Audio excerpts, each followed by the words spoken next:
மேலே அந்த படத்தில் பாருங்களேன், அதில் ஒரு உண்மை புலப்படும். இந்திய கூட்டணி கட்சிகளுடைய தலைவர், இந்திய பாராளுமன்றத்தினுடைய எதிர்க்கட்சி தலைவர் யார்? வேற யார்? நம்ம அண்ணன் ராகுல் காந்தி தான். அவர் தான் கூட்டணியில் இருக்கக்கூடிய மாநில கட்சிகள் சார்பாக தேர்ந்தெடுக்கக்கூடிய முதல்வர்களை திரும்ப ஆட்சிக்கு வர முடியாமல் தடுப்பதில் அண்ணன் எப்போவுமே கில்லி தான். அதுக்கு எத்தனை உதாரணம் சொல்லுங்களா? டெல்லியில் ஆம் ஆத்மி பார்ட்டி ரூலிங் பார்ட்டியாக இருந்துச்சு, இவர் கூட இந்தியா கூட்டணியில் இருந்துச்சு. திரும்ப அங்கே ஜெயிக்க முடிஞ்சா? மண்ணை கவ்வி கிடக்காரு கெஜ்ரிவால். அடுத்து நேராக உத்தரப்பிரதேச பக்கம் போங்க, சமாஜ்வாடி பார்ட்டி அகிலேஷ் யாதவ் திரும்ப அவர் அரியணைக்கு ஏறவே முடியல. அடுத்தது மகாராஷ்டிரா மாநிலத்தில் பார்த்தீங்கன்னா நேஷனல் காங்கிரஸ் பார்ட்டி சரத் பவார் இருக்கிற இடம் தெரியாமல் இப்போ உட்காந்துருக்காரு. உத்தவ் தாக்கரே ஓடி ஒளிஞ்சாச்சு.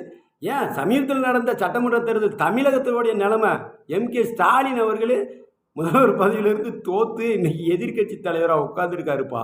அதே மாதிரி மேற்கு வங்கத்தில் இவர் இந்தியா கூட்டணி கட்சியில் இருந்த அந்த அம்மா மம்தா பானர்ஜி இன்னைக்கு மேற்கு வங்கத்தில் வெறும் 200 சீட்டுக்கு மேலே வச்சுருந்த அம்மா 70 சீட்டுகளில் அடங்கி எதிர்கட்சி தலைவராக உட்காந்து கண்ணீரை வடிச்சுக்கிட்டு இருக்கியா. இவர் ஒன்றும் சாதாரண நபர் கிடையாது.